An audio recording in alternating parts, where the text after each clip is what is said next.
Saturday, April 25th, and it's opening night at Churchill Downs.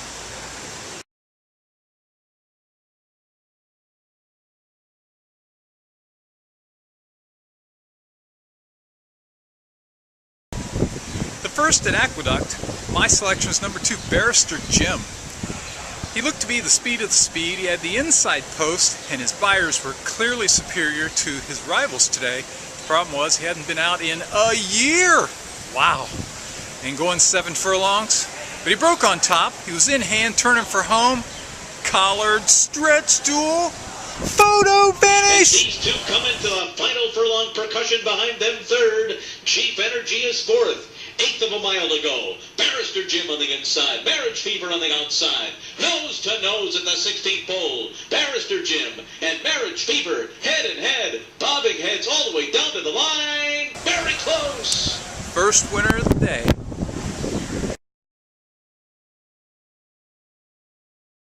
Third at Tampa, we were going a mile, 40 yards, and my top pick was number 3, the post-time favorite, My Cousin Faye. My Cousin Faye had romped for me here at Gulfstream going a 1-turn mile when Kim and I were on our holiday cruise to the Turks and Caicos. Since then, she'd gone off at 7-5 and 2-1 here with top jockey Javier Castellano and was beaten a combined nearly 50 lengths. Wow. So the question was, would she run back to her top races today or not? Well, she's first off the claim for Jamie Ness, and that's always a good sign, and top rider Antonio Gallardo was on board, and that was another good sign. She went right to the front, pressed by a 9-1, then the 9-1 went right on by her. Pretty rare for horses to come back, but then she re-rallied. Trying to pull the upset, and My Cousin Faye battles back gamely toward the rail. 3 lengths further back to back for dinner with the Ferdinand Duran. Gazelle Marbell still can't put away My Cousin Faye. Gallardo goes to the left, and she's coming back. Dream to Dream on the outside, down to the wire. It's My Cousin Faye prevailing in back-to-back for Our Lady Rider. Double the bet in spite of an injection. Over 20 bucks for my second win today.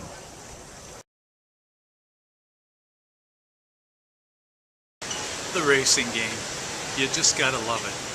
So after I won that race at Tampa, I go to cash the ticket in to make my next bets. Give the teller the ticket. She says it's not a winner. What? I look at it. Oh no. I kept the losing Aqueduct ticket and tossed the Tampa Bay ticket. Man.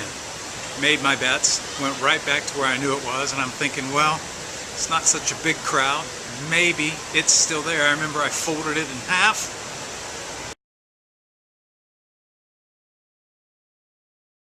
Whew! Saved myself over $20 there. Then in the 4th at Tampa, I like number 9, Elite 8. Went off as the 3-5 prohibitive favorite. Breaking from post 9, strong middle move. Took the lead into the turn. Clear into the lane. Oh, second best. That's okay. Had my best bet of the day in the Tarpon Handicap here at Gulfstream. Mr. Jordan, who had run against graded stakes winner Competitive Edge from Todd Pletcher's farm last time out, found himself in a listed stakes today. He was the 1-5 favorite, but it was almost like giving money away. Right to the front. Led easily into the stretch, and then here came a late runner. Mr. Jordan, the day's best. Woo! Just held on in a photo finish. Oh, Inquiry. Mr. Jordan crosses the wire first in the Tarpon, but is disqualified and placed second. Man. It's a tough game sometimes. The 5th at Hemiclue was a turf sprint. I like number 1, Billy Two Hats from the Joe Sharp barn. The fact that he'd run over the winter at the fairgrounds, I thought gave him a recency edge. Right to the front. Quarter mile as they round the turn, and jockey Sheldon Russell still on the turf around the far turn. They make the turn in, and coming to the final furlong and a half. It is Billy Two Hats, the leader. From the man's hoss down to the rail, I Run a Latte toward the center of the course, finishing off fairly well. It is Billy Two Hats, a 16th of a mile left to go. Billy Two Hats and the man's hoss, and I Run a Latte. Oh yeah, I was telling myself how smart I was because I originally planned to go with a single bet, but I doubled the bet. Oh wait, Inquiry. Are you serious? Oh yeah, stays up. Man, Nothing's easy. For those of you that follow my racing adventures, you know that I often have an issue with how the Daily Racing Forum line maker comes up with his morning line odds. Well, the 5th at Aqueduct on the turf was another such one of these events. We were going a mile and a 16th on the turf. It was a maiden special weight, and it was a first-time starter. Owned by Ken and Sarah Ramsey, who are the top owners in North America and are coming off just winning a ownership title at Keeneland in their spring meet. Trained by Michael Maker, one of their top trainers, who frequently wins first time out for them, especially on the turf, with Sons and Daughters of Kitten's Joy, who was a champion runner. And today was being ridden by Javier Castellano, who won the jockey title at Keeneland and is the top jockey in North America. Just those facts alone, you would think at least 3 or 4 to 1. No, 20 to 1 on the morning line. Wow. Well, I wasn't having any of that. I doubled the bet. Stalked the pace, moved 3 wide in the turn. And they're coming to the top of the stretch. Adirondack Posse's about 6 lengths off the lead and in behind horses. And Warrior Kitten has rushed up to take the lead. It's now Warrior Kitten in front. Long Island Express on the inside second.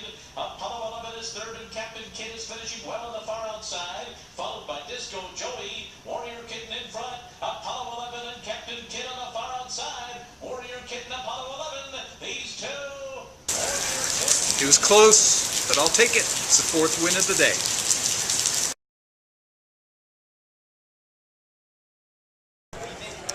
The second at Santa Anita was a 6 furlong allowance sprint, like number 2 War Academy, sent out by Bob Baffert. The problem was this guy had not been out since July the 4th. Baffert is a master of long layoff types, and he had a bullet work. Thought he'd run big today. Right to the front. Secret and Capister. They are homeward bound, and Caminetto now strikes the front. Caminetto, War Academy comes back at him at the rail though, and War Academy now explodes again on the inside and came right back at them, and War Academy's going to score. War Academy to win it a length and a half, length and 3/4 in the It's air. 5 today. It's 5 winners.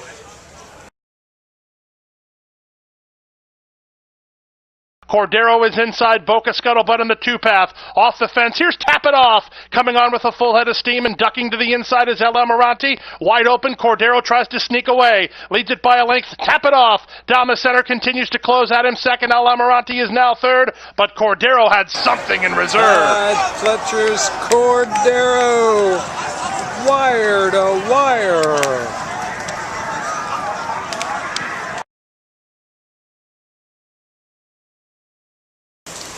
You can probably tell that it's raining in the background, but it actually looks pretty good as to what it was about 15 minutes ago.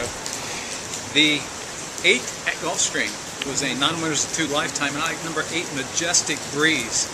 Of the 48 races run by his rivals today, both of his last 2 figures outrun all of them. Of the 91 career starts, he outruns 90 of them. 1 dirt race is comparable to his. I tripled the bet on Majestic Breeze. Hard to see on the video. Tracked the leaders into the stretch. Collared the leader in And to the inside and coming on from 4th is Unsaintly, and they're into the stretch. With the lead, All My Memories on the outside, Majestic Breeze now unleashed on the outside to be second. Back third inside is British Glory, the rest are far back. In deep stretch, Majestic Breeze now surging ahead. Flashes home on that soggy side. Oh yeah, triple the bet. Another winner here at Gulfstream. That's 2 locally. 9th at Tampa was a 5.5 furlong maiden claiming sprint for 3-year-olds and up. I like number 7, Pure Bliss, who's listed at 8 to 1 in the program to post the upset. As I wrote, could be a nice surprise package. Top jockey Antonio Gallardo was on board today for a barn that's 27% with horses that go turf to dirt. And that's exactly what was happening today. Chris Gaddis, the trainer, was also a 21% winner with Gallardo on board. Well, Gallardo had number 7, Pure Bliss, tracking the pace as they hit the turn. Looked to have nothing left, and I thought, man, if he could just slip up the rail. He made his move inside. Desert Summer, shut down for the drive on the outside second, and here's Pure Bliss moving through toward the rail. Inside the final furlong, Abela Hooley is shortening stride, and Pure Bliss comes out and toward the rail, and Desert Summer on the outside, down to the wire. Pure Bliss looks through toward the rail, and Desert Summer Oh yeah, paid a nice $8, got back $40 on Pure Bliss in Tampa Bay's ninth. The ninth at Pimlico was an allowance with no conditions. I like number 1, Little Honey Badger. Little Honey Badger had been second last time out at odds on at this distance over the surface, but it was a muddy track that day. I thought with a fast track, he would be much the best today. The crowd agreed, sent him off at even money, right out of the gate, right to the front. As they turned for home, the jockey let him run. Flat, they make the turn for home. Little Honey Badger with a solid lead here, 3.5 lengths. From Wheel Talk second, and drifting about is Play Pretty in third. As Breezy Girl moves up on the inside to try to take that third spot with the furlong left to go, Little Honey Badger.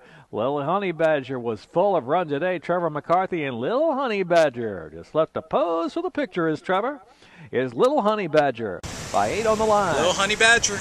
Oh yeah, doubled the bet.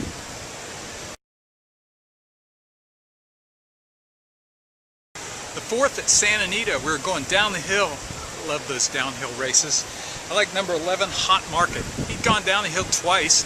First time he hopped at the start, the second time he's off slowly at the start, and both times he was inside. Well, today he was in post 11, Rafael Bejarano.